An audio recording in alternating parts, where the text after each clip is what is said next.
আমি ওই ওমর যে ওমর আপনার মাথা কাটতে গিয়ে আপনার সুন্দর চেহারা দেখে আমি মুসলমান হয়ে গেছি গো নবী। ও নবী, আপনি পাহাড়ের গুহার মধ্যে উম্মতি উম্মতি বলে কাঁদেন, আমি ওমর সহ্য করতে পারি না। আসলে ওমর সহ্য করতে পারতেন না। ও বন্ধু, এক মিনিটেই একটা ঘটনা আপনাদের বলে দেই। একটা বিচার আল্লাহ রাসূল করেছেন ইহুদি এবং মুসলমান, ইহুদি এবং মুসলমানের বিচার করে দিয়েছেন। আল্লাহ রাসূল বিচার করেছেন, মুসলমান জয়ী হয় নাই, ইহুদি জয়ী হয়ে গেছে, ইহুদি জয়ী হয়ে গেছে। এইবারে ইহুদি মুসলমানের একটু চিন্তা হইল, আরে নবী আমার নেতা, আমি তার সাহাবী, কেমন করিয়া আল্লাহর নবী ইহুদির পক্ষে রায় দিল, এটা মানা যায় না। যদি কোন নাউজুবিল্লাহ। ও বন্ধু, সাহাবী মনে করে এটা মানা যায় না। হযরত ওমরের কাছে চলে গেলেন, ডাক দিয়ে বলে, ওমর রে, আমি আবার দ্বিতীয় বিচারের জন্য আসছি। বলে দ্বিতীয় বিচার মানে? প্রথম বিচার কে করেছে? বলে আল্লাহর নবী মুহাম্মদ রাসূলুল্লাহ সাল্লাল্লাহু আলাইহি সাল্লাম করেছে। হযরত ওমর বলে, দ্বিতীয় বিচার লাগবে নাকি? বলে হ্যাঁ, দ্বিতীয় বিচার দরকার।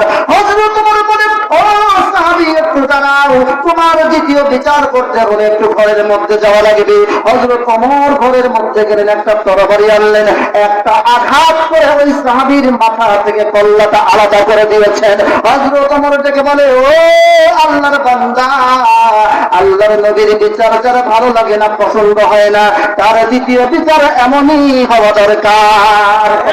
ঠিক কিনা? ও বন্ধু, হযরত ওমর ডেকে বলে, নবী গো, আমি ওমর সহ্য করতে পারি না। ও নবী, আপনি সিজদা থেকে মাথা উঠান। উম্মতি উম্মতি বলে আর কাঁদবেন না। আল্লাহর নবী সিজদা থেকে মাথা উঠান না।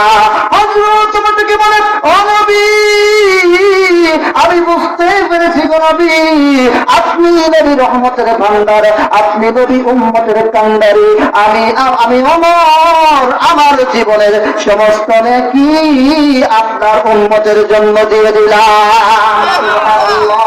আল্লাহর নবী তবুও সিজদা থেকে মাথা উঠান না। ও বন্ধু, আল্লাহর নবী উম্মতি উম্মতি বলে কাঁদে। হযরত আবু বকর থেকে বলে, মররে, এইভাবে করিয়া আল্লাহ রাসূলকে পাহাড়ের গুহার থেকে বের করা যাবে না। চল রে ওমর, চল, আল্লাহ রাসূলকে বের করতে হলে হযরত ফাতেমা ছাড়া, ইমাম হাসান হুসাইন ছাড়া আল্লাহর নবীকে পাহাড়ের গুহার থেকে বের করা যাবে না। একটা দৌড় মেরে দুইজনে যখন রওনা করেছেন, প্রতিমধ্যে হযরত আলীর সঙ্গে দেখা হয়ে গেল। ডাক দিয়ে বলে, আলী রে, যে কোনো লাভ হবে না রে আলী। হযরত ফাতেমা ছাড়া, ইমাম হাসান হুসাইন ছাড়া আল্লাহর নবীকে পাহাড়ের গুহার থেকে বের করা যাবে না। একটা দৌড় মেরে হযরত ফাতেমার কাছে চলে গেলেন। এইবার হযরত ফাতেমার সামনে দাঁড়িয়ে সবাই কান্দে, চোখ দিয়ে ঝরঝর করে পানি পড়ে। হযরত ফাতেমা বলে, আলী রে, তুমিও কান্দো, ওমর কান্দে, আবু বকর কান্দে। আমি বুঝতে পেরেছি রে আলী, ওই মক্কার কাফের বেঈমানেরা আমার বাবাকে মেরে ফেলেছে। আমার বাবা কই? আমার বাবার লাশটা কোথায়? আলী দেখে বলে, ফাতেমা রে, বাবা কান্দে উম্মতি উম্মতি বলিয়া। জোরে কম সুবহানাল্লাহ। একটা দৌড় মেরে হযরত ফাতেমা চলে গেলেন পাহাড়ের গুহার মধ্যে গিয়ে বলে, বাবা গো, তুমি কেমন করিয়া তোমার মাকে ভুলে গেলা? ও বাবা, তুমি না বলেছো তোমার মা আমেনা না থাকলে কি হবে? আমি ফাতেমাই তোমার মা। আজকে কেমন করিয়া তোমার মাকে তুমি ভুলে গেলে? ও বাবা, তোমার কি ইমাম হাসান হুসাইনের কথা মনে নাই? ও বাবা, আজ 3 দিন পর্যন্ত আমার চুলায় আগুন জ্বলে না। ও বাবা, আজ 3 দিন ইমাম হাসান হুসাইন কোনো কিছু খায় না। হুসাইন থেকে বলে, হাসান থেকে বলে, মা গো, ওই নানা কই? যে এই নানার চেহারা দেখলে আমাদের ক্ষুধা নিবারণ হয়েছে তো মা। ও মা, ও কই নানা কই, যেই নানার চেহারা থেকে আমাদের ক্ষুধা নিবারণ করতাম, আজ 3 দিন পর্যন্ত নানার কোনো খবর নাই। হযরত ফাতেমা থেকে বলে, আব্বা ও বাবা, ইমাম হাসান হুসাইনকে আমি কিছুই বুঝতে পারি না। বাবা গো, আমি তোমার মা ফাতেমা এসে পড়েছি, আর কাঁদতে হবে না, সেজদা থেকে মাথা উঠান, মাথা উঠান, আর কাঁদতে হবে না। আমি ফাতেমা আমার জিন্দগির সমস্ত নেকি আপনার উম্মতের জন্য দিয়ে দিলাম। যেরকম সুবহানাল্লাহ। আল্লাহ রাসূল সেজদা থেকে মাথা উঠান না, উম্মতি উম্মতি বলে কাঁদেন। কোন মানুষ কাঁদতেছে, কোটি কোটি ফেরেশতারা তাকিয়ে রয়েছে আল্লাহর কাছে, দিকে বলে আল্লাহ এ কেমন নবী রে আল্লাহ।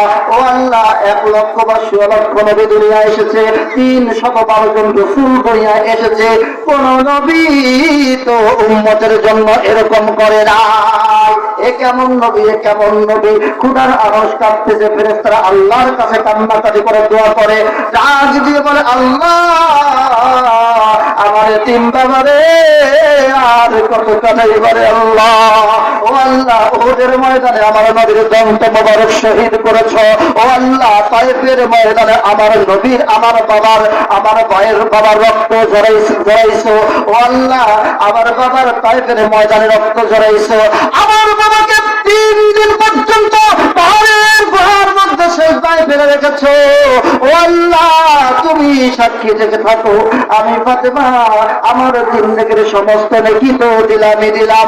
আমার কলিজার টুকরো 2টি সন্তান, ইমাম হাসান ইমাম হুসাইন, আমার বাবার এতিম উম্মত গুনাহগারের জন্য আমি কুরবানি দিয়ে দিলাম। চিৎকার মেরে বলুন সুবহানাল্লাহ।